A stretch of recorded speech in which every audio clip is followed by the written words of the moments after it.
just run it back for a sec. So I just want to welcome on Julien Payne from KinFix and JRP Properties. Been following you along online there for a little bit and been a frequenter of your health practice. I've been doing some acupuncture there down at KinFix in Spryfield with Rachel, but she's busy being a mom, and we both, we're talking a little bit. We both got little ones at home, so we know what that's all about. Absolutely.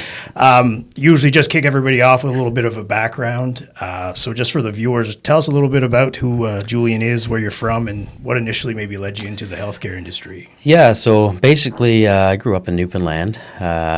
Rural boy, as I understand, Chris. You grew up rural as well. Yep. Which I'm very proud of. Gave me good, I like to call it humble roots. Yeah. So yeah, I grew up in Newfoundland. I did my university in Newfoundland as well, and my graduate studies to be a chiropractor in Toronto, Ontario. And I actually moved back to Halifax in 2016. I kind of wanted a happy medium between Ontario and Newfoundland, so I thought Halifax was a good place to settle and set up my shop. Yeah, yeah. So that's kind of my general background. So I came back here and practiced as a chiropractor when I started, and kind of got into the business realm of the healthcare industry, and eventually got into investing in real estate a couple of years later. And fast forward 9 years since graduating school. Yeah, I still practice part-time for my chiropractic. I absolutely love it, and I'll never stop practicing. But I'm really diving into some I like to call it bigger real estate, bigger and bigger every year. And our business, our health and fitness business, is growing really nicely. So it's keeping me busy. Yeah, man, absolutely. And like I said, I've been following you along for some time, and like I said, frequent your health practice, and it's been a nice to see kind of the development over time, and you're super enthusiastic about it, which is also required if you're doing this kind of stuff. So, what was it that was maybe like the pivotal moment where you were in school, you're going after your chiropractic certification or degree? Like, what was some of those like maybe pivotal moments that realized like, okay, well maybe I like this healthcare stuff, but like, I think entrepreneurship's kind of calling my name here. Like, when did you know that was kind of like a thing? Like, were you in a clinic for a bit working for somebody else? Like, when did that all kind of come about? That's a great question. I've always said this. I think you're born an entrepreneur, and at some point in your life, it kind of clicks and your calling sort of happens. I've always said that. Not to say you can't become an entrepreneur if you're not entrepreneurial minded, or if it's maybe not what comes easiest to you, because I think you can. But it's something that I think has always been ingrained in me. My dad's an entrepreneur and's done well for himself, which I'm super proud of. That's why I always honor the R in my name. Right. What did Dad do? My dad owned a wholesale company, so he was a distributor for Western Newfoundland, Labrador, and Northern Quebec. Do you mind? Can you share which distributor? I was using consumer packaged goods, and I covered the cool. Atlantic, so I was just curious if I knew. Yeah, no. So he's a distributor for all types of products. So he literally did some of the big names was Red Bull, Irving Oils, Nestle products, Purity products. He did a lot of confectionery when he started. Okay. But he got into all sorts of distribution of all sorts of products. So, and the biggest one that he took on, he just sold in February, which I'm super proud of him. But he took on Prime sports drinks. Oh, nice. Yeah. So, and Coca-Cola, Wonder Bread, all kinds of stuff. Oh, yeah. Wow. So he was a distributor for a wide range of products, and distributed across a good area too. Yeah. What was his company name?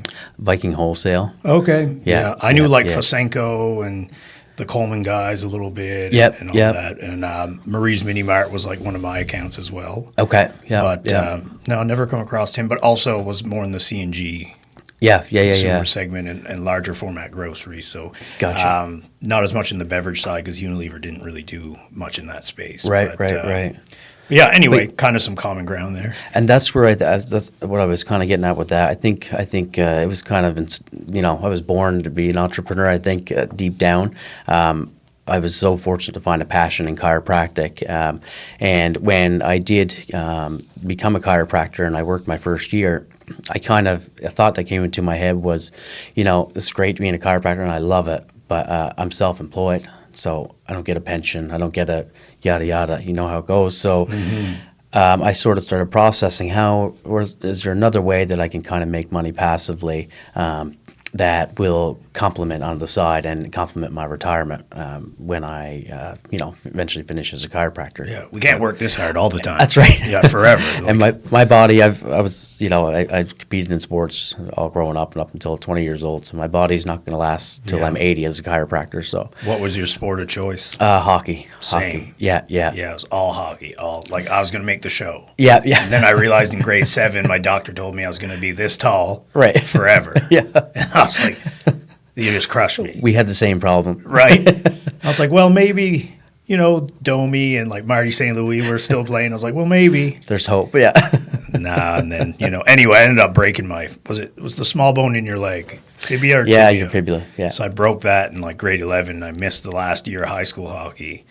Then I come back. I made junior C because Yarmouth had just like a junior C team. We had an A team too, but my idea was like, okay, I'll make the C team and I'll get affiliated with the A, and then maybe I'll get to the Q. Right. And then I'll go from there. Right. Anyway, but our C team, unfortunately, at least at the time, was just like a glorified beer league, traveling, fighting people. And I wanted to play to win, right? Ironically, I played with Yarmouth Junior A. That's where I played. Did you? Yeah. That's awesome. Yeah, 2008, 2009, yeah. Just for a bit, and my back screwed up my back. So I would have graduated in 7. Okay. And then I would have come to St. Mary's up in the city here. Gotcha. And then I kind of been up here since, a little bit for the summers for a couple of years, and then kind of from 11 onward, I've been up in HRM since then. Gotcha. So that's funny, man. Small world. Very small world. What did you think of Yarmouth? I actually loved it. I mean, I think coming from a rural place like Cowhead, Newfoundland, a grand total of 400 people. Not 400,000, 400. Yeah. Whereabouts Cowhead from? Where's it from St. John's? So Cowhead, it's the northern peninsula of Newfoundland. Oh, yeah, you're way up there. You're right in Grossmore, and it's excuse me, it's like small town, rural, in the woods, I love it. Me and my wife did 10 days over in Grossmore, and we did Grossmore Mountain. Oh, yeah. We stayed at the park. Was it one of the KOAs? Yeah, so KOA is there. Just above Rocky Harbor? That's right, yeah, Rocky Harbor. Did they still have the little gift shop run by the little old couple there that they had a sign? It's like, we sold 1 million fish cakes since 1975 or something. KOA is still there, and if you drive by it, it's unchanged. Everything's the same. It's well kept, but everything is, same as it always has been. Me and my wife are big hikers, outdoors people, camping. Not doing as much of it anymore because I'm sure you could attest, entrepreneurship kind of consumes your life. Me more on the real estate side in terms of buying and selling, but also we have one little rental. We did a secondary suite at our place. We had aspirations of getting into it like yourself. Right. This was pre me being in the real estate industry. The corporate job was always a means to an end, right? Of course, yeah. And then, if I would have knew what I knew now, I probably would have had a big portfolio. But, what you don't know and fear and everything happens for a reason, right? Yeah. It leads you to, wherever you're going to go. So yeah, but fast forward, got into the real estate business, learned a lot about it, and definitely solidified that it's somewhere I want to be. So, right. So we're definitely going to get into that. One thing I was looking on your profile there on the website, and it was a little bit about you when I was kind of looking into a little bit about yourself. Can you tell me a little bit about going back into the health and sports stuff, since we're kind of on that topic anyway? I know you're a co-author on a paper called the King-Devick test. Yes. Can you tell us a little bit about that? Yeah, so in school, we had to kind of do a research paper as a part of our graduate studies. That doesn't mean, and most oftentimes it doesn't get published, but if you do a good enough job, I'm sure you have the opportunity to get it published. So there was me and 3 other co-authors, and we were fortunate that all of my partners did a great job. I always joke with that, but we all did a great job on the paper, and it ended up getting published in the Journal of the Canadian Chiropractic Association. So nice. it was obviously a great honor coming out of school to get that published, and a good start to my career. Yeah, absolutely, and especially concussions and CTE and stuff like that is such a big topic now because before it was concussion, whatever, rub some dirt on it, sit out for a shift, and are you good? Or get back out there. I was a victim of that too. Were you? I remember getting my bell rung an awful lot in hockey as a kid, and it was just yeah, okay, you're good. Like a little like Yeah. send you back out there. But like maybe we're just built different as kids, and I guess like we just didn't have access to the information we had today. But it's definitely good that we're doing some forward progress on some of that stuff, and hopefully developing methods or equipment to alleviate some of that head trauma or whatever. Yep. So moving on to the next topic. So talking back about KinFix, was there any one thing in particular that really drove you to open KinFix? Was it your athletic background? Was it like, I know you just shared very briefly, like injuries. You're fairly, maybe not injury prone, but was definitely a part of your journey that kind of pushed you into the practice that you're in. Was KinFix kind of an extension of trying to help alleviate some of that for others, or kind of tell us a little bit about that? Yeah, that's a great question, Chris. And like I said, I've always just felt like I was an entrepreneur at the core. And when I was practicing as a chiropractor, I absolutely loved it. But I wanted something more to just kind of secure my future when I would retire eventually and whatnot. So that's why I got into real estate. But also I was really passionate about my industry of chiropractic and multidisciplinary health. So I really wanted to open up a healthcare business that incorporated fitness, but also a full-scale multidisciplinary team like chiropractic, massage, physiotherapy, acupuncture, infrared sauna. We kind of have it all at our space now. The big thing I would say that motivated me to open KinFix and the way that we open our business and the way that we present our brand is to do something different that nobody's really done before in the way that we're doing it. So I always tell people that kind of ask about the business and ask about our brand and say, like, you guys opened in 2023.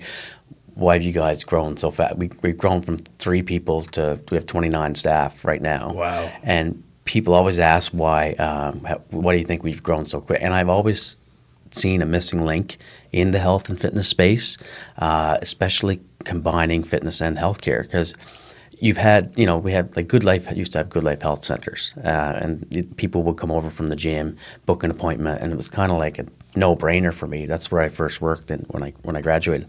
At Good Life? Good Life health centers. Okay. Yeah. In Newfoundland, or? No, here at Park Lane. Okay, in Park Lane, sorry. Which just closed down, right? Right. But I was always like, man, like how are businesses not opening in fitness spaces more often? And I kind of first was pursuing that head on. I was going to try and stay in the Good Life realm and open our own space in Good Life. But fast forward, nonetheless, that didn't work out. I at the time had a former business partner, and things didn't click. So I didn't pursue the Good Life thing. I just sort of left, and fast forward, I opened my own space in Herring Cove. But way I always say to people, we are a healthcare business, but our fitness and branding around our fitness really brings a lot of people in that supplement the healthcare side of things. Okay. And that's not to say that, so we're really a healthcare business. We're a chiropractic, physiotherapy, massage, we provide multidisciplinary healthcare to our customers. But our fitness is a way that we kind of we can present our brand online because it's got good energy. Everybody's smiling, everybody's active and fit, and really striving to be something better. And that really helps kind of feed our clinic, and vice versa. Our clinic, people come into our clinic and they see the fitness classes happening, and they're like, oh my God, I'd love to, I think I really need to start exercising more, get back. So having those two disciplines close by each other, it creates a back and forth funnel, just purely talking about the business side of it. But even to top all that off, I'm getting a little long-winded with this because I am passionate about it. Yeah, no, that's why you're here. And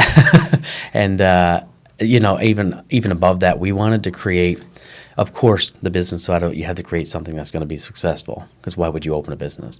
But of course. But the biggest thing for us is, I always say this to our staff, to our clients, we're fully transparent about everything. We wanted to create a space where everybody's happy that comes there. And not, as an owner, I don't want to go to work every day if I have miserable staff, if I have miserable clients. We have, so the biggest thing for us was we wanted to create a space of the primary purpose is for everybody to come there and be happy. And if there's any issues or if there's any queries or concerns or questions, our staff knows first, call me right away.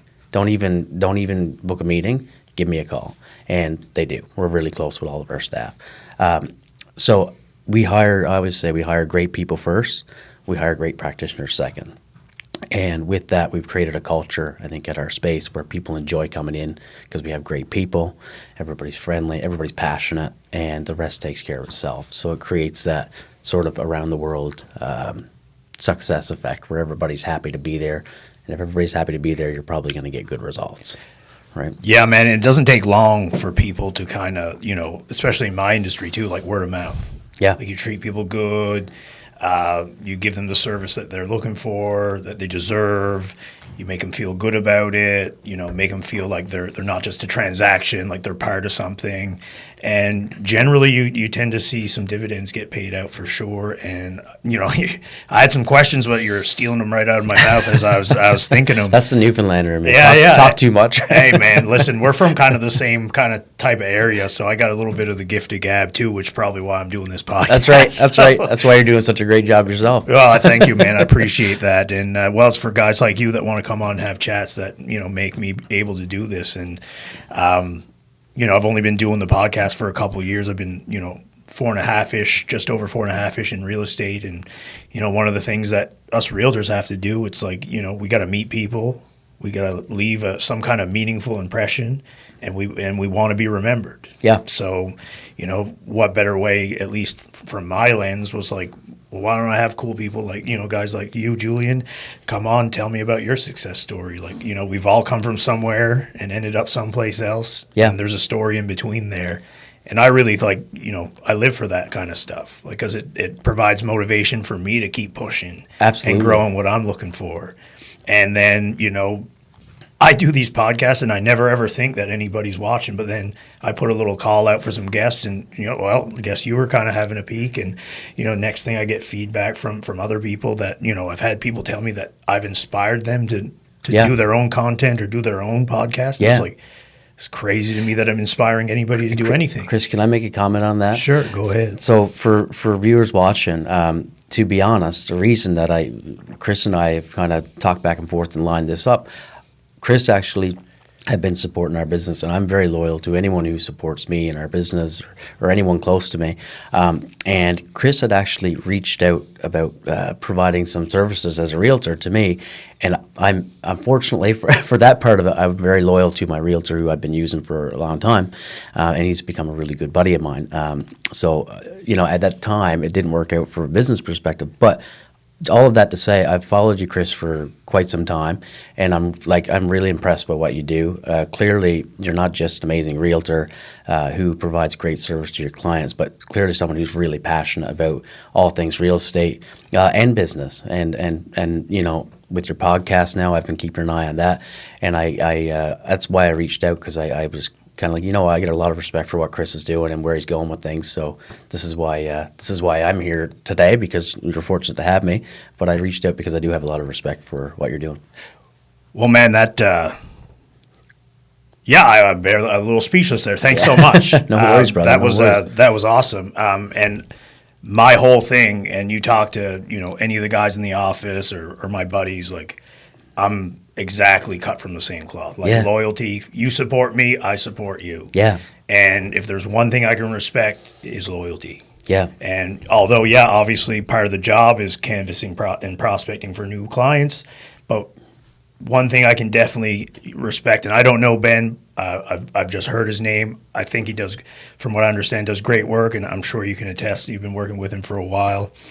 But for me and my clients and my people, my sphere, like, trust, loyalty, openness, definitely, and just communication, like, open communication overall. Yep. Is what I value. And I don't know if you can attest to this, but maybe I had a different experience, but I find once you start getting into entrepreneurship and you start building things, you tend to start to see who's really on Team Chris or Team Julien. Yeah. And I just find that loyalty piece, maybe I'm talking out of turn, but I just find, like, everybody's so focused on me. Yeah.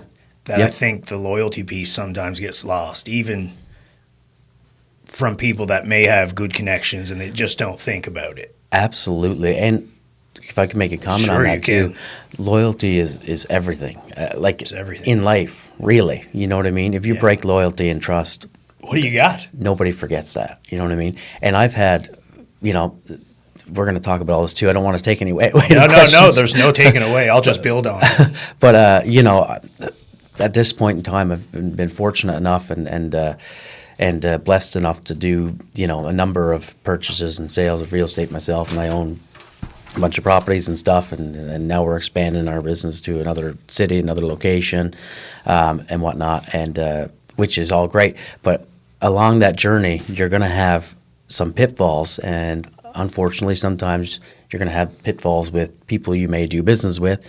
But I always say, I never, ever, ever leave with a bad relationship with anybody.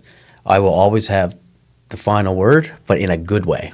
You know, anybody I've ever had any, I don't like the word turmoil but for example, I had a little challenging scenario with a purchase I just made.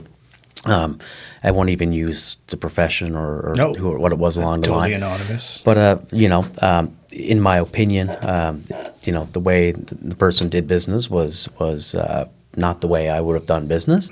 And nonetheless, I put it upon myself to send an email and say, listen, I understand the way things played out here. I've been doing this stuff for a while. I don't have the respect the way it played out. But at the end of the day, you're a person. I think deep down you're a good person. I wish you well moving forward. If you ever need anything from me in the business world or personally, I'm here for a chat. You can send me an email.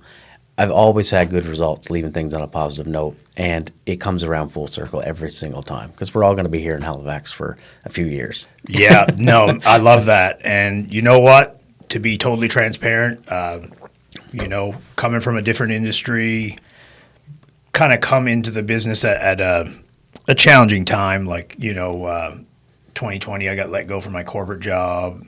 And I'm not saying my struggles are any harder than anybody else's, but had our first dog. We had a giant schnauzer named Thor. He had cancer, passed away. We did like amputation, chemo, like the bone cancer was tough. So anyway, that kind of gutted me.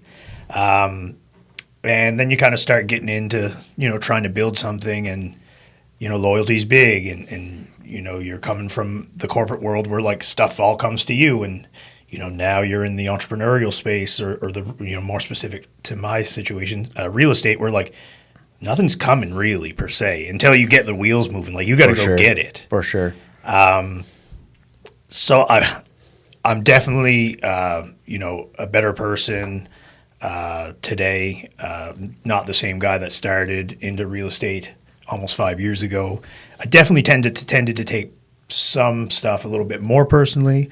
But to your point, like, you know, just went on a listing appointment yesterday. It was a lead I got from a good buddy of mine. You know, kind of similar to you, like went out, like we're a little bit too far apart on list. Right. And, you know, then the, you know, said, you know, potential prospective client, you know, started disagreeing with me. He's like, well, you know, this lot down here sold for this, and this, and this is going for this much more. And, you know, it just, you know, and I was like, I'd listen. I was like, yeah, no. And he's like, did you see that? I go, yeah, I did see that. Yep. And, you know, he was kind of like, yeah, no, this is where I need to be. And I was like, listen, I really appreciate your time. Thanks for having me. Thanks for showing me around the property. We're well too far apart on listing price. Yep. So I wish you all the best. Yep. If you ever have a change of heart and you'd like to rebroach the conversation, you got my number. Yep. But otherwise, good luck. And I'll maybe see you around. I respect that too. I mean, that's such a good way to handle that, because I can relate to certain situations where people come in for care as a chiropractor, for example, and I don't think that my services are going to be, and they seek me out, you know, but I don't think that my services are going to be the best for their injury or what they're dealing with. So I'm fully transparent about that, and I'll always be happy to recommend someone. I'll say, listen, if you don't get results, you can also always come back, but I feel like something else is going to be better for you at this time. Mm-hmm. And people end up respecting that at the end of the day. And like to your point, he will end up respecting that at some point in time, because you were too far apart and you felt like it would be not a good way to go about it, and you probably wouldn't have had a hard time selling the property. Yeah, I think it would have been ultimately more detrimental than that one interaction that we had. Mm-hmm. And to your point, you're there to provide top-notch service at a Yeah. business, not just that you work at, but it's your business. Yeah. So there's no real benefit for you. And excuse me, I don't mean to speak for you, but No. From the outside looking in, obviously, and probably from other businesses as well, like, you know, maybe other people handle themselves differently, but like there's no benefit for you to just take somebody's money and not provide them with That's right. the how would you say, the result that they're looking for. That's right. Because if your result falls short, then it's just like you kind of just, you know, it's like, oh, well, you just took my money and nothing happened. Yeah. And it's like, you know, I kind of live by this, kind of just reminds me of this saying. It's like under promise, over deliver. Yep. And I find like a lot of people like over promise Yep. Absolutely. and under deliver. Yep.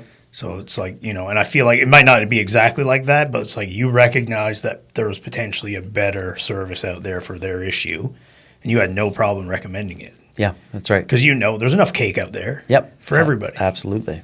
You know, there's no reason to be selfish. And I'm not saying that everybody today is, Yeah. but, you know, I think things are tough, and any once in a while something comes around, people want to hang on to it instead of really direct them where they should go. You know what? And I always tell people this too. So I think this is super important. To your point, Chris, this is to expand on that. Something that's really, really important. I tell all of our staff this at Get KinFix Health and Fitness. And at KinFix, our goal is kind of like the McDonald's model. When somebody goes into McDonald's to get a burger, they know what they're getting exactly every single time. It's going to be the same. If you go order a quarter pounder, you're going to get certain, you know, thickness of meat. You're going to get whatever on the burger, right? You know what you're getting every single time. If you come to see a practitioner at KinFix, we aim to deliver the highest quality product every single time. So we have this thing called quality care at KinFix. This is kind of internal stuff, but we use this form called quality care. Every practitioner has to use it for every new patient. We fill out this form that says, we assessed, we did this, we found this, so we found that these muscles were tight, your range of motion was limited, and this, whatever. This is what our plan of management is, or recommended plan of care, and this is how often we want to see you, and this is how long we want to see you. And there's a spot at the bottom saying if we want you to see physiotherapy, massage, acupuncture, or anything else in our clinic, or if we recommend you should, you know, start doing some fitness classes, some mobility stuff, whatnot, right? So that's called quality care at KinFix. So every time someone comes in, we provide that piece of paper to them at the end of their appointment, and we keep one for the file. That ensures that we deliver the highest quality care possible with every single patient.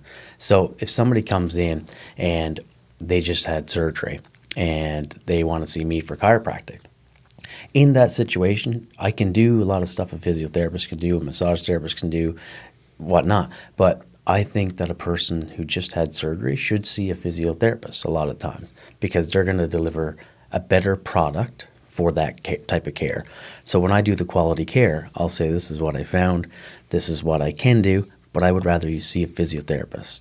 So I'm still delivering a high quality product to that patient, but I'm giving them better recommendation. So they end up appreciating that more at the end of the day. They get better care. It reflects better for your business. At the end of the day, it's the right thing to do. So Yeah. it's kind of like the McDonald's model. You want to make sure you're delivering the best possible product every time. And if you don't think you can, then you want to just recommend other things. Yeah, man, absolutely. I couldn't agree more, and I think that's definitely the most appropriate thing to do. And it's kind of a little bit of, like I said, like you should just, like, you don't have to hang up just because, you know, there's more coming. Yep. Just make sure that person gets what they're looking for and Yep. what they need. Yep. Absolutely. You know, and I think that's the best way, 100%. So moving a little bit up a little bit further. So we're talking a little bit about KinFix, a little bit about your property investing business. Obviously, balancing two of these things, also being a father, Yep. can be pretty busy. Yep. A little bit. So definitely, you shared that you kind of block little guy up at the clinic, and everybody kind of takes part, kind of keeping tabs on him. So it's nice that you have that support. But I wanted to talk a little bit about the scaling, and you know, definitely you talked about you scaled so fast. Like you started with what, you said 3 employees, and now you got over 20. Yeah. You know, and that's from 2023. I mean, we're only in 2025. Yeah. We're almost at the end, so we're getting into 2026 here real soon. But like, scaling that fast on the KinFix side, did you come into any issues scaling?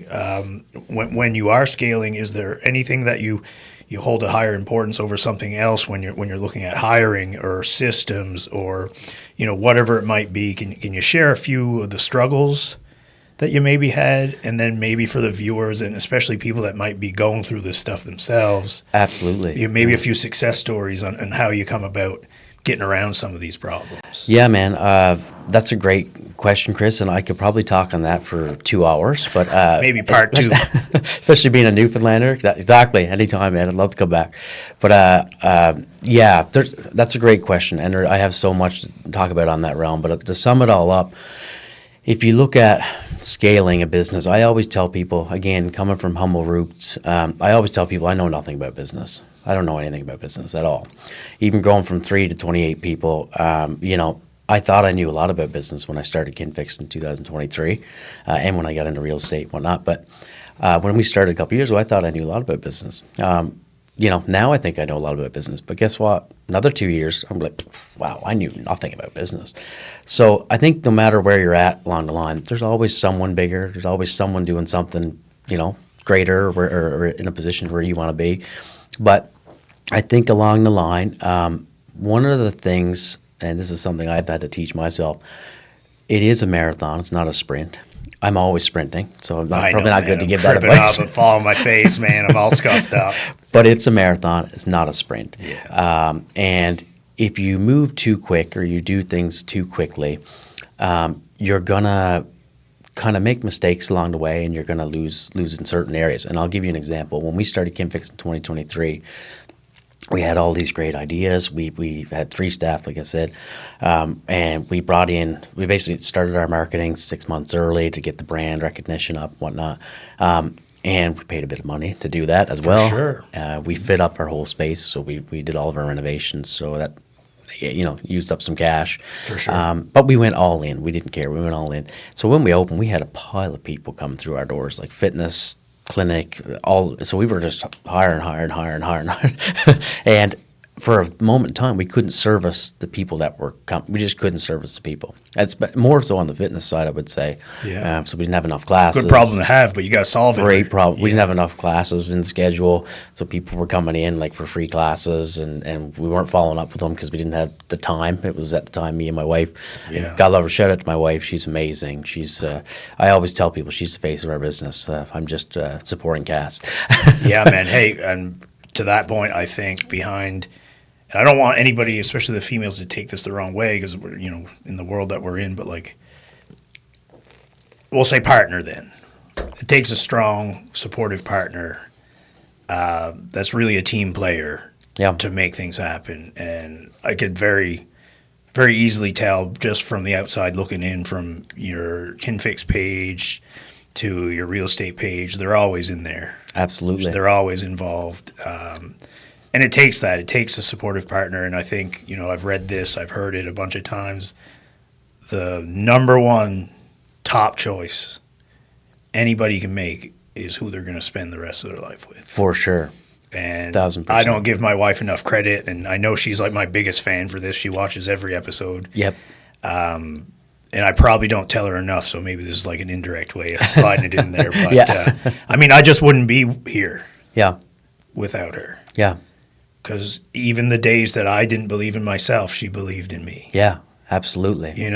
Absolutely. The days that it was like, oh, maybe I can't do this. I can attest to that. You know what I mean? Yeah. Maybe I'm sure. Like I think all of although we're driven and we're trying to build something bigger than ourselves. Yep.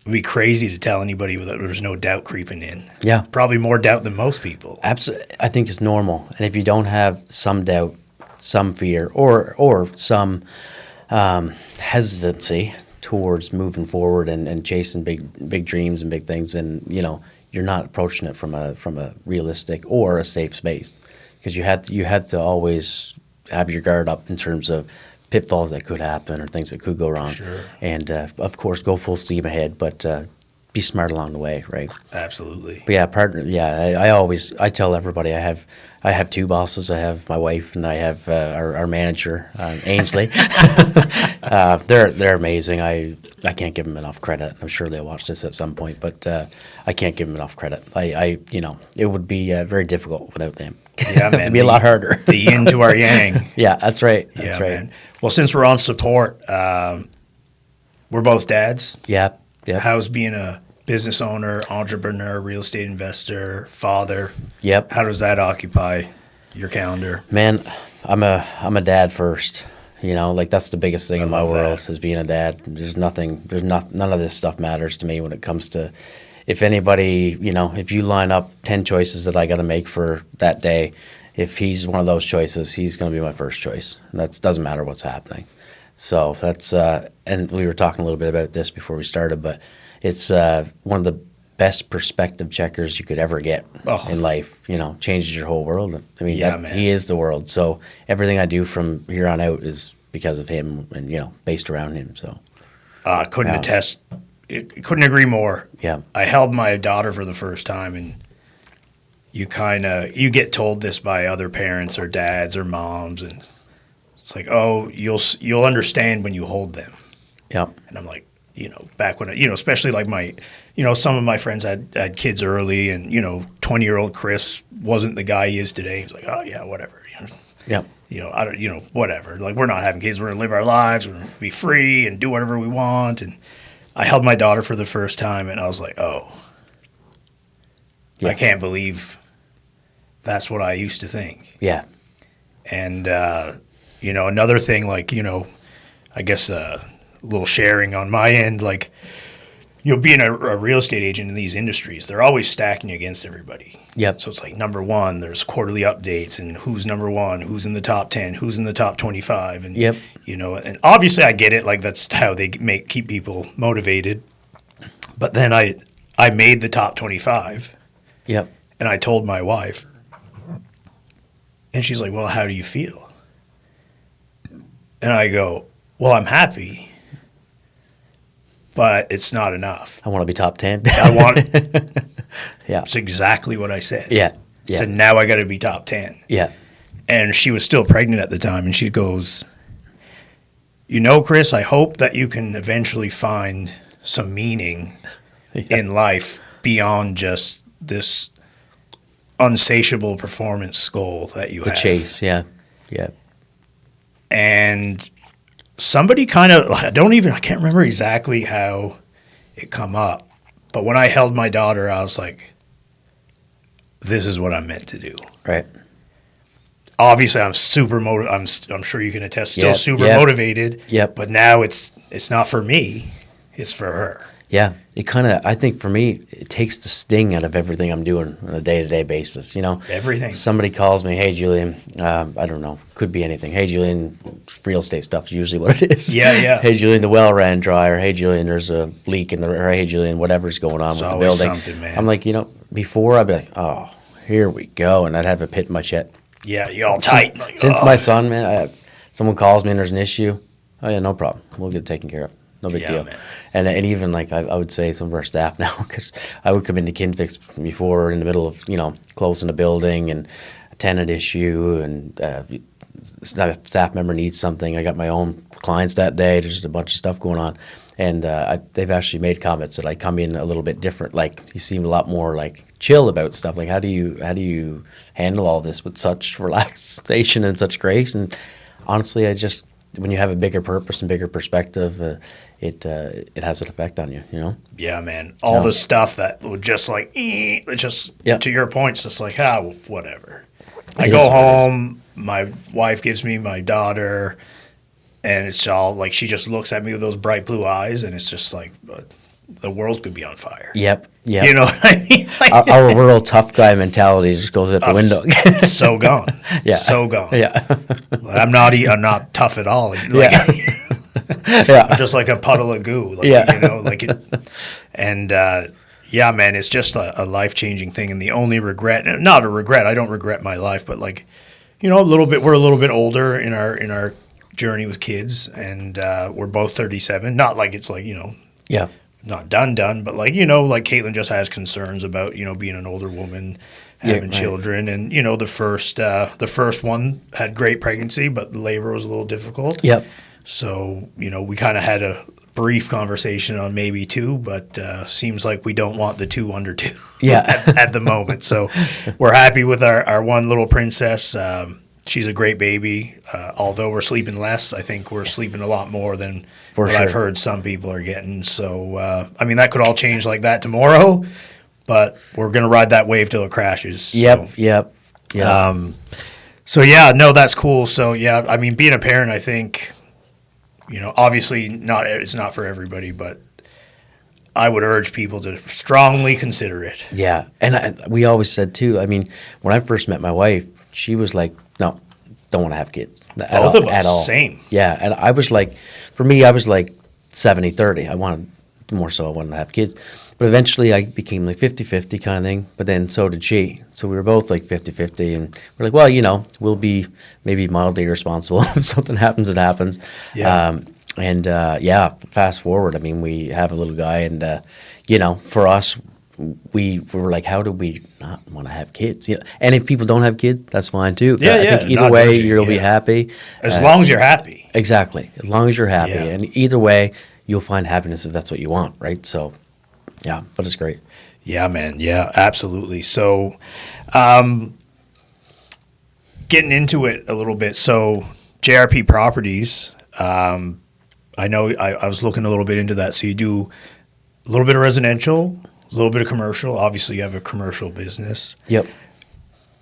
I was just curious. I know we talked a lot about, the health industry and KinFix, but let's talk a little bit more about real estate. Like when you're looking at investing in a property, whether it's residential or commercial, like what drives the decision to invest into one over the other? Is it just situational, or is it all part of the plan?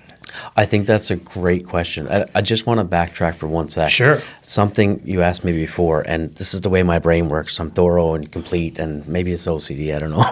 but for me, the one thing you asked me before, is there anything when you're scaling a business you'd like to recommend to viewers or whatnot? Biggest thing is have your standard operating procedures in place.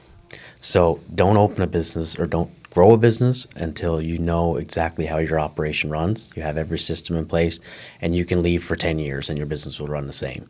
So what I would say, that takes time to get there, but take your time. It's a marathon, not a sprint, and have standing operating procedures for your business, and you can scale as fast as you want. I just wanted to throw that in there because I think that's really important, and I wanted to say that, but I missed it before. I love that. And it reminds me, do you read? Do you do a little reading? Man, I used to read a lot, but as we were talking about. Yeah, I know. I'm so busy these days. I fell off too. I listen to podcasts when I drive around. Yeah. That's basically what I do. Yeah, same. Yeah. I listen to a lot of podcasts. Yeah. But to your point, and my wife would love, if she watches this, I'm sure she'd be like, oh, SOBPs. Like Yep. She used to work at CFIA, and she like rewrote all the SOBPs. Oh, nice. She said they weren't good enough. Yep. So she's That's like impressive. very into that. And then she's been wanting to do it. She's like CSI for Halifax Police. Oh, cool. And I think there's a little bit of overhaul required, according to her, if I can say that. I hope so. Yep. She wants to do that for HRP, but they kind of don't want to let her at the moment. Right. But obviously she's on mat leave right now. But what I'm getting at, the long way around, what I'm trying to say is a good book you might want to read if you get it around to having time to. Good to Great. Okay. And it was like, I've seen it a million times, and I want to read it. Yeah. Yeah. Well, it's exactly what you said. The difference between good companies and great companies is the business owner or CEO can leave and never come back, and that business will continue to succeed. Yeah. The ones that are just good, they might be like a flash in the pan. They'll do real good, and then that CEO or whoever made that plan, succession plan, the plan to success, and didn't leave a succession plan for the next person. Chris, I'll tell you something funny to that point.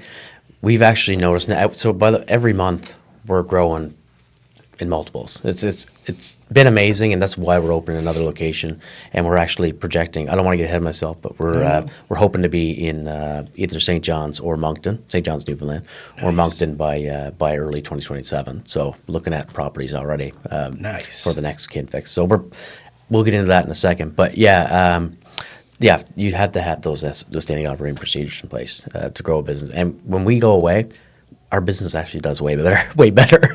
So we were laughing the other day. We were talking about that. We were like, we went away for a week and like we had our best week we've had in like, I don't know, 4 months. That's crazy. So when we go away, it seems, I don't know if everybody picks up the pace to try and hold down the fort, because we have great staff. I love our staff. I love them as people first, and I love them as practitioners second. They all know that. I try to tell them all the time, but I think that's a testament to who we have as staff, and again, that culture that's been created because of it. You know what I mean? Yeah, I think from where you're from too. I think it's Yeah. that old Newfoundland heritage, right? So The humble homey, yeah. Like good salt of the earth people. Like I've never met anybody from Newfoundland I didn't like. Yeah. And I used to go there once a quarter. Unless you're on George Street at 2 a.m. Well, yeah, right. That's an exception to the rule. There's a lot of people I probably wouldn't like at that hour. Me either. Yeah, man. Yeah. So, let's get a little bit back into Yeah. that question. So, when you're looking to invest, what drives kind of the plan, or is it kind of situations or opportunities arise and you kind of jump on the evaluation, and if it works, it works. If it fits the portfolio, Yep. you kind of absorb it. If it doesn't, you Yeah. tell Ben to keep looking, or I don't know exactly kind of the strategy. So the way it started, hopefully, sorry, I didn't mean to cut you off. No, Hopefully you're done. that was the end of my thought. When I first started, it was more of an energy thing. I was like, I want to buy real estate, So I bought my first duplex, and then, maybe me, I wanted to buy another one. So I bought another one a few months later. And then I was kind of capped out because I couldn't afford to buy anymore, personally. Of course. Because your salary supports your purchase, right? Yeah. So that's kind of how it started. It was an emotional thing. I really wanted to buy real estate. And I was like, oh shit, I can't get approved anymore. Excuse me. I was like, I can't get approved to buy anymore. And what am I going to do? So then I kind of got into thinking, how am I going to afford another property? So I got into refinancing a property to purchase the next one. And then I did a buy, renovate, refinance, and then I purchased another one. So for people that, you buy a property, you renovate it, you rent it out, make it look nice and rent it out for a good amount, and then you refinance it, and that money, you usually make money off the top. You make money on your rent, on your cash flow month to month, and then you move this cash flow and the money you made into the next property. So I did that 6 times, did that a bunch, and bought property that way. And then I kind of got looking at, okay, buy, renovate, your finance is a little chaotic. You get in some ugly situations, renovating older buildings and whatnot. Start ripping stuff open, you start finding real problems. That's Yeah, right. You sometimes, certainly you know do. what I mean? And the stories along the way with that, we need another episode. But- Yeah. So came down to a point where I was like, what? How do I be a bit more strategic about buying real estate, where I can buy maybe better quality real estate, but get approved for loans a little more easily? So. And you know how this goes, Chris, but then I started looking at commercial. Okay, commercial loans, the asset, how much money it makes, yada, yada, will support a lot of times the appraisal of the property, and then also the funding and financing of the It's property. different. It's all cash flow. Totally different realm altogether. So that's kind of when I looked at getting my first commercial spot, which I did in Windsor in 2022. Kind of honestly what drove it was just my energy for so long. Then I got to a point where I was like, okay, I'm buying all this, but I need some core structure around this. So I opened my holding company, JRP Properties. Nice. And I incorporated KinFix. So it's JRP Health. So I have an operating company, I have a holding company, I have a whole life insurance policy, which I'm working on right now, should be done at any point. And probably next year I might start a trust. So what's driving my investments now is structure. So how do I set up the structure so that it's the most successful over time? You need an operating company, you need a holding company, you need a whole life insurance policy, in my opinion, and you need a trust to maximize your tax savings, your beneficiaries, benefits when you eventually move on. Of course, yeah. But the biggest thing now is I have a new strategy. The structure that I've set up is my operating company moves into all the real estate that I buy. So JRP Properties buys the real estate. KinFix Health moves into the property.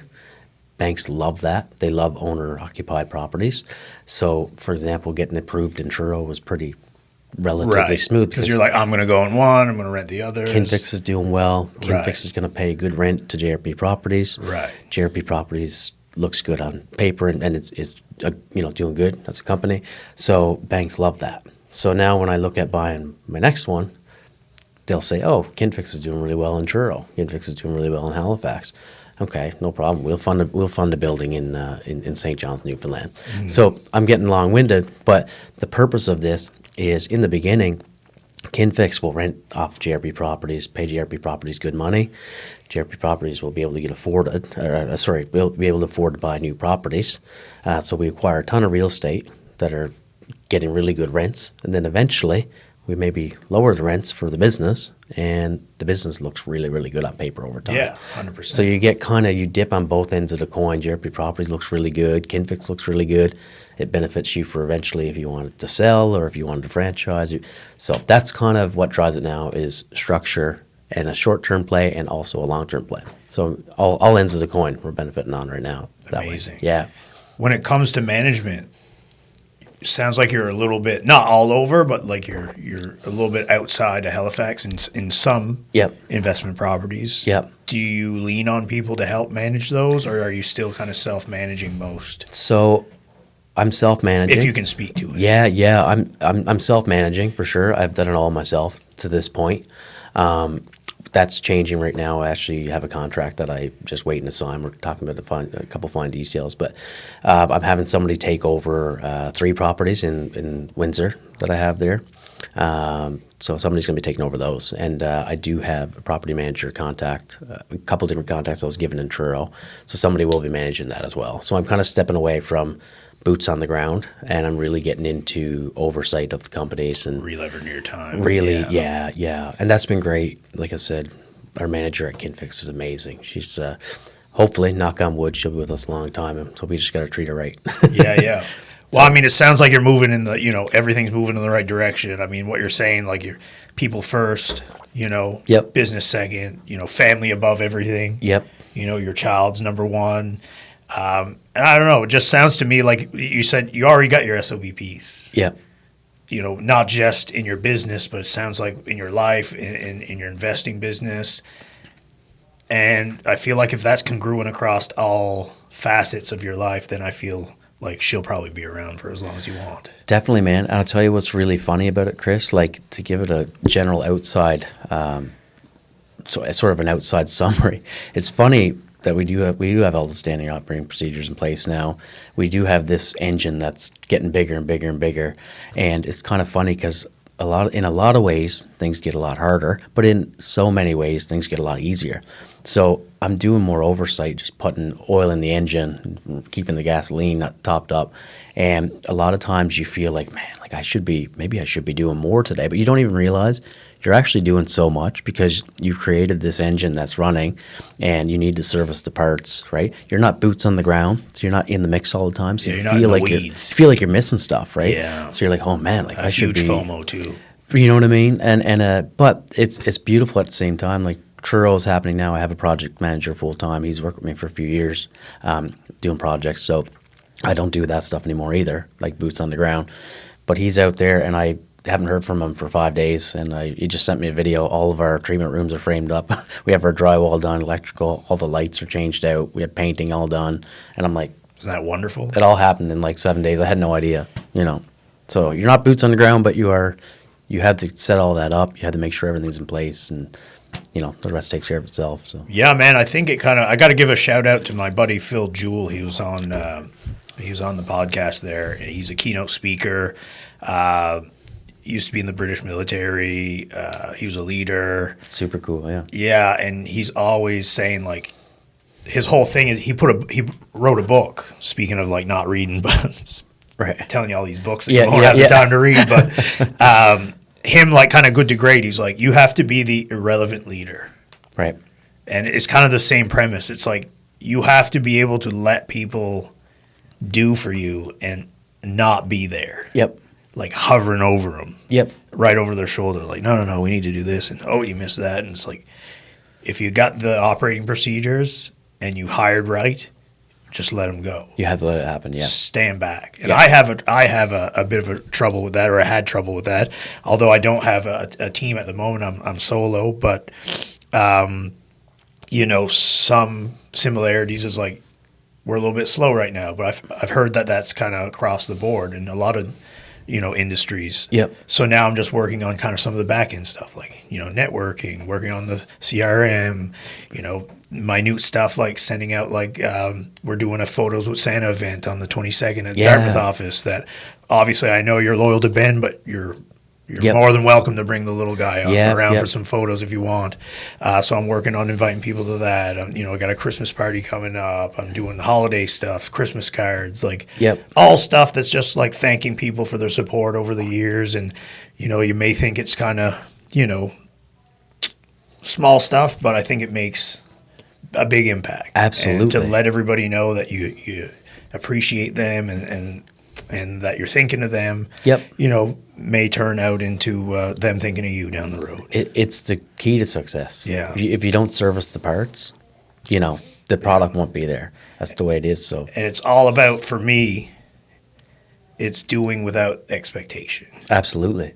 Yep. Absolutely. You know what I mean? Like maybe down the road, but not immediate. Yep. I mean, if you stay the course, if you're hiking a mountain, there's many ways to get up there. You just have to stay the course. You have to push forward, 1 foot in front of the other, and you'll get there somewhere. And I think that's where people fall off. It's like, me and my buddy, Mike Chasson, he's going to come on the pod. He's a big commercial real estate guy. And we've kind of been keeping each other motivated. Like, we have this rule that we do non-negotiable, call 5 people a day. Yep. And read 10 pages and at least 2 networking events a month. Yeah. And we kind of call it like the power of like 1. Yep. Just 1 more. Yep. Just make 1 more call. Absolutely. 1 more networking event. Yep. 1 more page. Yep. So it's like that hike going up the mountain. It's like, at the bottom, the top looks unattainable. Yep. But if you just keep plugging 1 foot in front of the other, don't focus too far up there, just right over here. Man, and you'll get there. You hear it all the time, like consistency and discipline kills talent. Wins every day over talent. The most talented people never make it because they lean on it too hard. Maybe I'm talking out of school here, but like in my observation, it's so true. I'll tell you, Chris, like funny thing, and I don't mind sharing this at all. I went personally. I was just not at my best for a bit. When was that? 2023, early 2024, anxious, not feeling good, just feeling like shit. Look what we just went through. You know what I mean? And I just felt like I was the same way. I wasn't my productive self. I just felt like crap, and I couldn't get out of this rut I was in for a couple months, and just couldn't relate anymore. You know what I mean? Man. And we all can. Everybody goes through stuff at different times and whatnot. Nobody talks about it though. But nobody talks about it. They just see the Julien bought a new property. Yeah, 100%. He's doing awesome in his store. Look, 100%. He's opening a new one. 100%. Nobody sees the crying in the corner because you don't know how you're going to make this deal work, or this blew up on you, or whatever. It's like, I know we don't cry as men, but I know. One time my wife was like, Juliana, I said, God love her, give her a shout out. She's Julien Payne now on Instagram. Actually, she used to be Jules Yoga and Fitness. But okay. She's amazing. She always said to me, So at this point in time, I think. What was going on at that time, if I can remember? I had a tenant in a property, and basically they had left. They haven't been paying rent for 2 months. I couldn't get them out. That world. Couldn't get the tenant out, so they weren't paying their power. So the power was turned off, which I didn't know because it wasn't under me anymore. Right. We had 10 feet of water in the basement. I had another tenant 10 situation. Feet? Oh, dude, the basement is must have been full to the floor. It is a 10-foot basement, and it was. Yeah, it was up there. Anyway, I don't mean to bring up any bad feelings, but wow. But I had that going on. We had, freshly opened the business, and it was growing really fast, and we didn't have the SOPs in, so there was a lot of stuff going on. So I had real estate stuff happening, hiring like crazy. And then personally, like, with some family stuff, my God love him, my dad went through he's doing well now, which is great. Oh, good, I'm glad. Yeah, he had some prostate stuff, which he got taken care of. Everything he's in good health now, so good. He had, cancer is crazy, like came out of nowhere. Yeah. Could have never expected to happen to it, but he's doing great now. Yeah. So all that to say, it was a crazy time, but discipline, man, and consistency. I had to wake up and just put everything on paper and like, listen, I don't care what's going on in my life. This is what I'm doing. And to be honest, one of the more productive times in my life. So if you might not always be motivated, you might not always be in the right headspace, but if you have discipline and consistency and don't take no for an answer. That's what counts. Motivation's not always going to be there. 100%, man. Right. Yeah, I mean, it sounds like we're either our algorithms feeding us the same stuff, or we're kind of the same kind of person. That AI camera you got back there, Chris, yeah, really right, good. yeah, right. Be sending you everything I watch too, but and my people that watch the podcast are probably tired of hearing me say it, but I just find like my guests, we talk about similar stuff, so similar stuff tends to come up. But I'm a pretty big believer in the only difference between people that succeed and don't succeed is the people that quit. Yeah, absolutely. So perseverance, just staying the course, one foot in front of the other. Yep. Just still getting up tomorrow. Yep. And doing. Yep. Might not feel like a big difference, but just doing one more day. Yep, absolutely. One more day. You know how many days? Like, ask my wife how many times I wanted to quit doing this like real estate racket. Yeah. I was like, nobody wants to use me. It's never going to happen. And lo and behold, fast forward, I have an office in the Bedford brokerage. I'm top 25. Yep. I'm podcasting with great guests. Yep. I have a great little studio. Yep. And 4.5 years ago, if I told you I'd be sitting in this office doing this right now with what I got, I think you're crazy. And the biggest joy, you get a little one, like, you know what I mean? Yeah. Oh, everything. And that's the biggest thing. That's what I mean. Yeah. Everything for you is just 360 clicking, right? And it's like, I don't know if you're a spiritual guy or I'm not sure. I think there's something. I've kind of come around, but like it looked like when Caitlin got pregnant. And whoever's keeping tabs was like, okay, well, we noticed you've been doing a lot of work on yourself, and you're building a family, and you're building a good business, and you're doing the right stuff. And it was like, oh, here's some success. Here's some good. Man, after all the shit, the click moment. You know what I mean? The click moment. It's the click moment. Like I've always. I'll tell you a funny one. I met up with a guy. Be respectful, obviously won't name names or whatever. Sure. But a real estate investor, when I was looking at getting into it, and I think I had maybe 5 properties at the time. Yeah. Anyway, nonetheless, I thought I was doing so good. I'm growing, I'm doing it, which I was. But I met up with this guy who had, a couple hundred units or whatever. And he was, a little bit arrogant and a little bit, I don't meet up with everyone, like you seem like a nice guy, so I figured I won't make you pay for it or anything like that. And I kind of just, the way that the conversation went, I was kind of like, I just reached out to see if you'd be open to a phone call sometime. We ended up meeting up. And I always remembered that because I thought in my head, and this is the way my mind works, I was like, man, you should, I might surpass you at some point. Just because I'm getting into it today doesn't mean that in 10 years I'm not going to be growing way quicker and be past you. And maybe I won't want to meet you for coffee now. Right. Yeah. And I met with this young, and that's not an arrogance thing. I'm just saying I didn't like the approach. And I've met with tons of people looking to get into investing. For sure. Never, I'm happy to do it. I want to help them. I think sharing the more information we can share, the wealth, we can spread our knowledge. That's what's most important to me. I love that. I get a lot of personal feedback from that too. And anyway, I met with this person and they said, Julian, you're like, you got your business, you got commercial, you got residential stuff that you're doing. The properties and the business is growing so good. And they're like, my dream is to get there. And I was like, listen, let's come back in 10 years. I was like, you'll be past me. I was like, you'll probably be. I was like, I hope you won't because I'm competitive. So I'll make sure. I'll try to make sure you don't. Yeah. But if you do, I'll be so happy for you. I was like, you'll probably be way better than I'll ever be. I said, you'll probably have, X amount of properties. I might, maybe I'll only have a few more or whatever. I said, so, just when you go, just appreciate the advice now because maybe I'll need advice from you down the road. Yeah. And I think that's important. Yeah, man. I mean, listen, I'm all for everybody being successful. But the one thing that I feel like some people forget is like that humble beginning. Yeah. Like you didn't have 200 properties when you started. Exactly. And I bet you didn't know anything either. Yeah. And to sit and kind of be a little kind of, hoity-toity with somebody that's asking, legitimately for advice. Yep.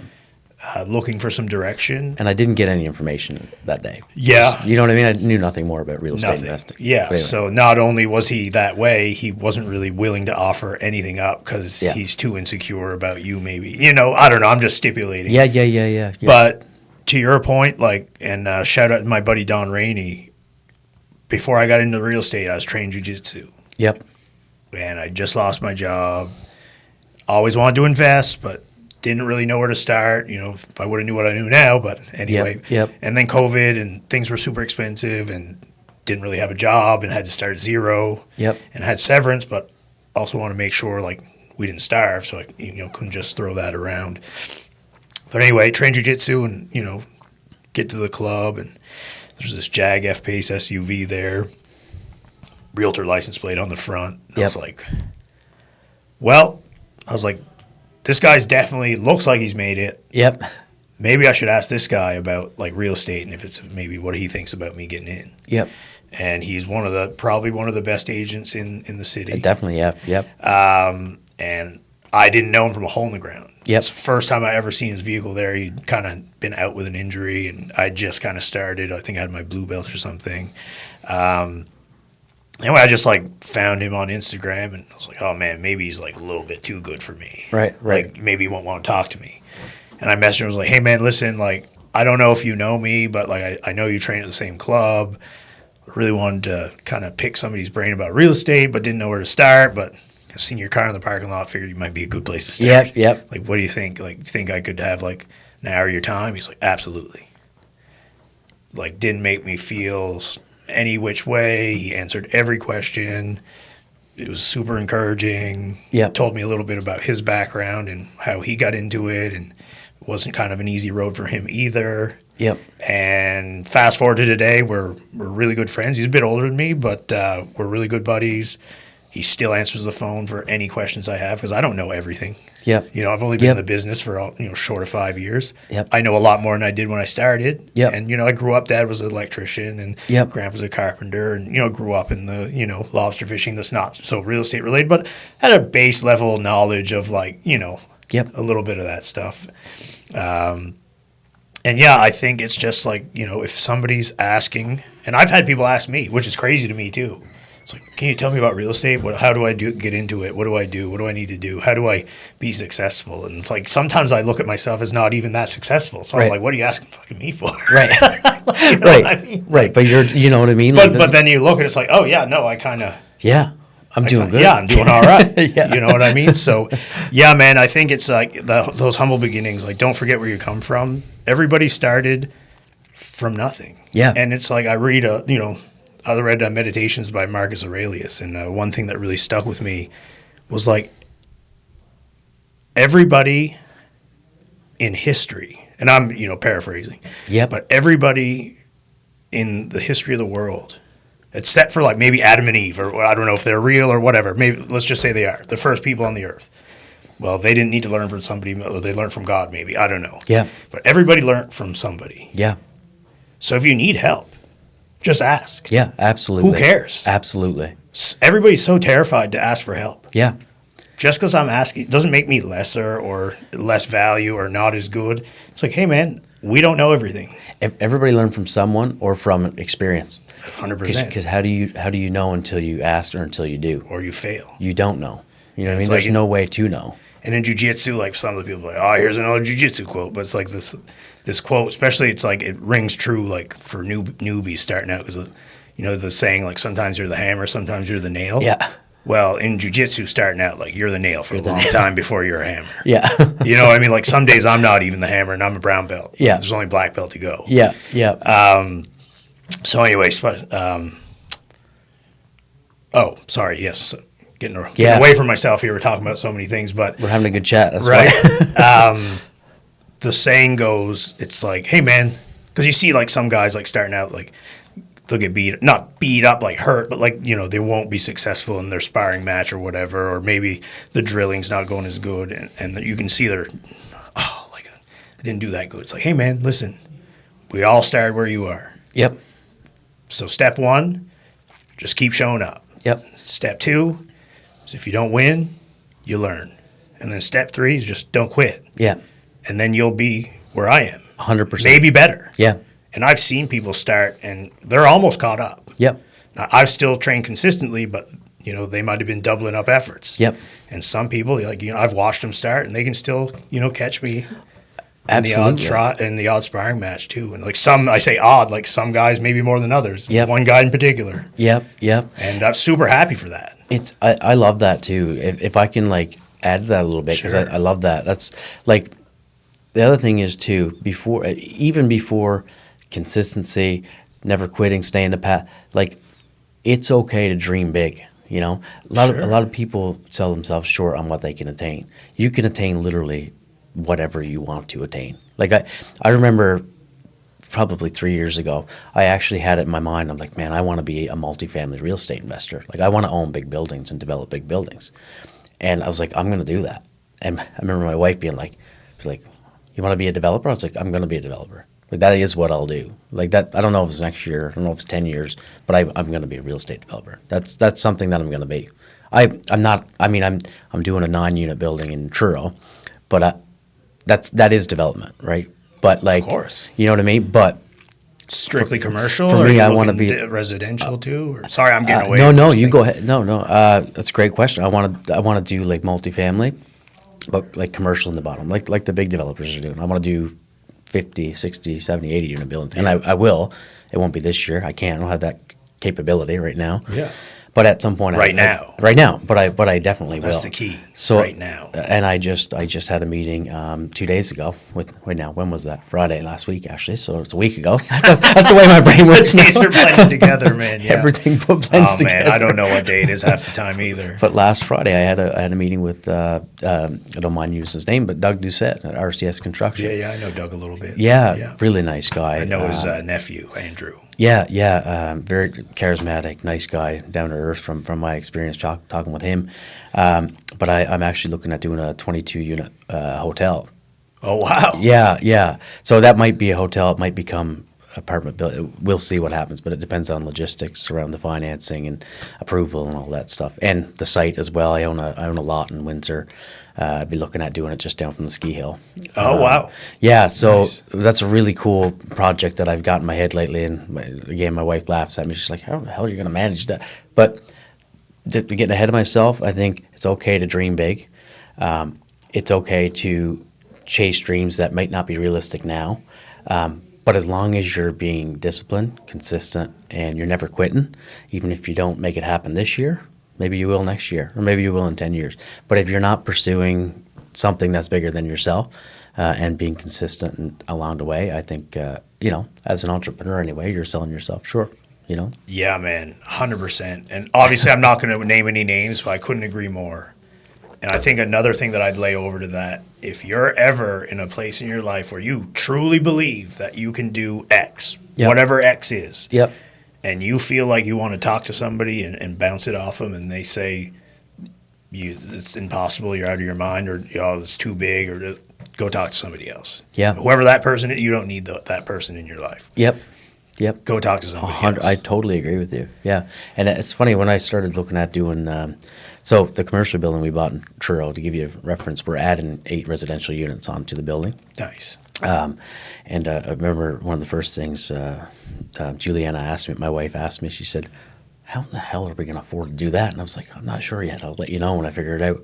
So because obviously there's a million ways, we don't just have X amount of dollars in cash that I can just go pull from the bank account. We've only been doing this for a few years. Yeah. But and if we did, that would be a mistake anyway. You don't use your personal cash No. for stuff, So anyhow, I said I'll let you know when we do figure it out. And, we got it figured out, I think. But I had to do 5 applications for financing to get that amount of cash approved. Right. Yeah, A lot man. of people don't realize that behind the scenes. I was 2 straight months up till 1 o'clock in the morning. Doing applications for financing and feeding the baby at 2 a.m. and then I went to work at 9. And so I did that for 2 straight months, and a lot of other stuff along the way. But yeah, dream big and stay consistent, and as long as you're in the pursuit, you're disciplined, you'll figure it out. Yeah, man, couldn't agree more. And we're taking a little bit of different approach because we had a slightly different opportunity kind of land in me and my wife's lap. So I got a buddy that's a developer, and we've been thinking about, we have access to some land that I think we're going to try and build some spec homes and then sell them and then roll the cash over into investments to try and mitigate some of the borrowed cash just to maybe get started. Yep. And then, then you can start working off the cash flows and start that whole thing. So we're hoping to start that in the spring. Love that. Obviously things could change tomorrow, but as of right now, I kind of told my wife, like, this is what we're doing. This is what I want to do. We're doing it. She's very risk averse, but sometimes she's got to whoa, slow down, buddy. So it's good to have her, but I was like, we're doing it. And she's like, oh, well, it's, sounds like a lot of work. I was like, of course it's going to be a lot of work. It's going to be more work than you've ever done. Yep. But this is all work right now so that down the road, when we don't want to, we don't have to. And Josette's taken care of. Yep. I love that name, by the way. Oh, thank you. That's I appreciate awesome. that. Yeah, I say it with the French accent, but my wife would say Josette. Josette. Yep. Yeah. Yep. So she worked with a Jolene and a Josette, and I'm Acadian French. So my mom's from Wedgeport.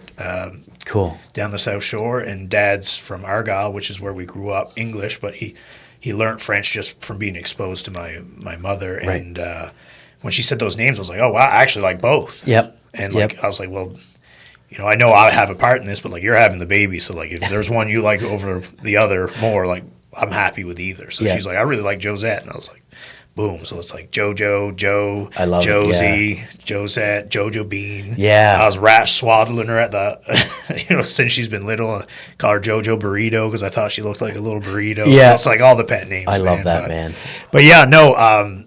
I think we'll probably cross paths somewhere down the line, I'm sure, in this investment racket. But sounds like you're well on your way.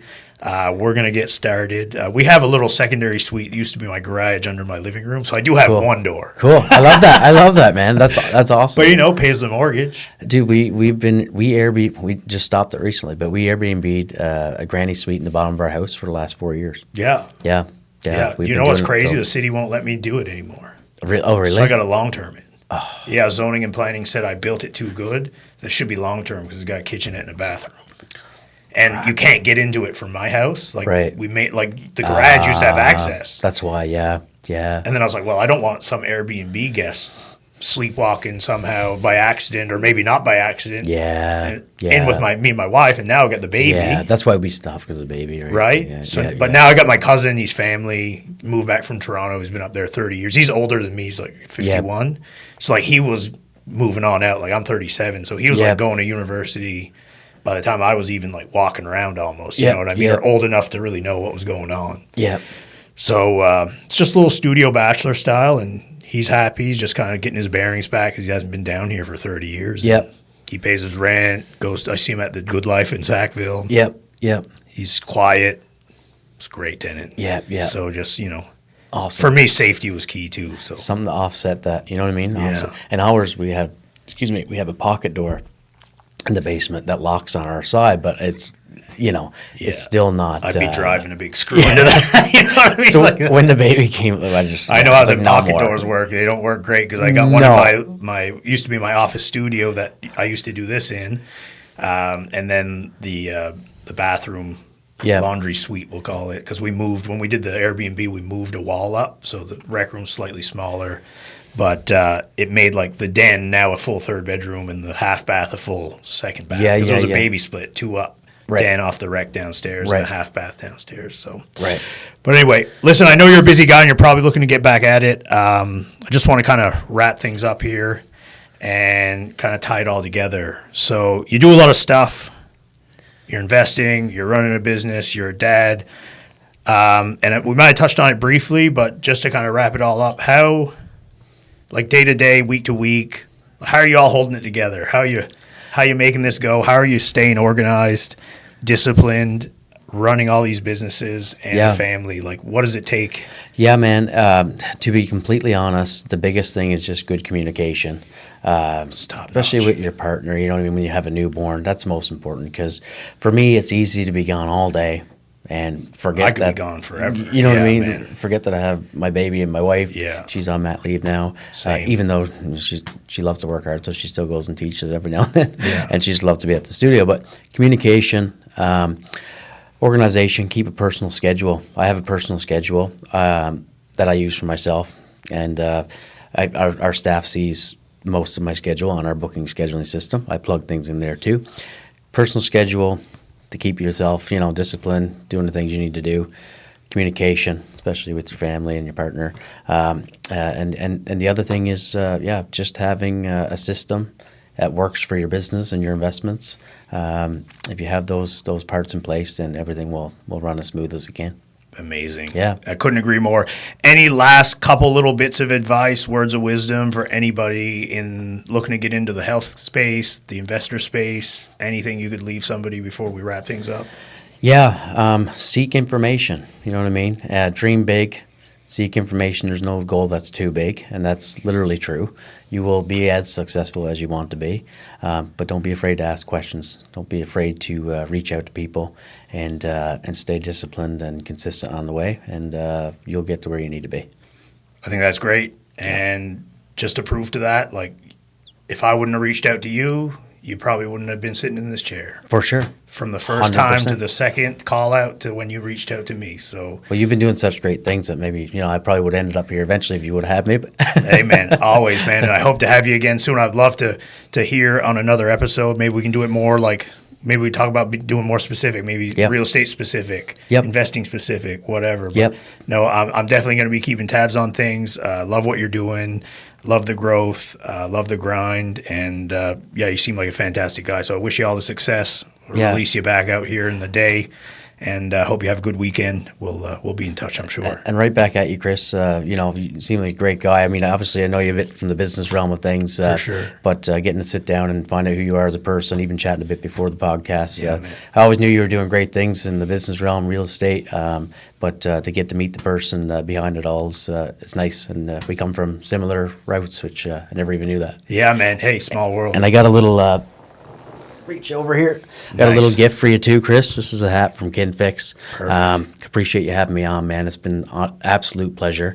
And take it and wear it, Hats. not wear it, give it away, sell it. No, I don't give anyone. The best thing is, like, I love hats and I love supporting people that have their own businesses, and it's kind of become a trend lately that I get a little bit of swag. So I always got something to wear for whatever occasion, whatever day, and it's always helping support somebody that's been on the show. Thank you so much, and I got a little something for you too before you go. Okay, So, awesome, brother. all right. Well, thanks so much for coming on. Thanks again, and till Thanks next so much, time. Chris. Yeah, it's been awesome, All man. right. Thank you so much. Thank you. Thanks, brother. Thank you.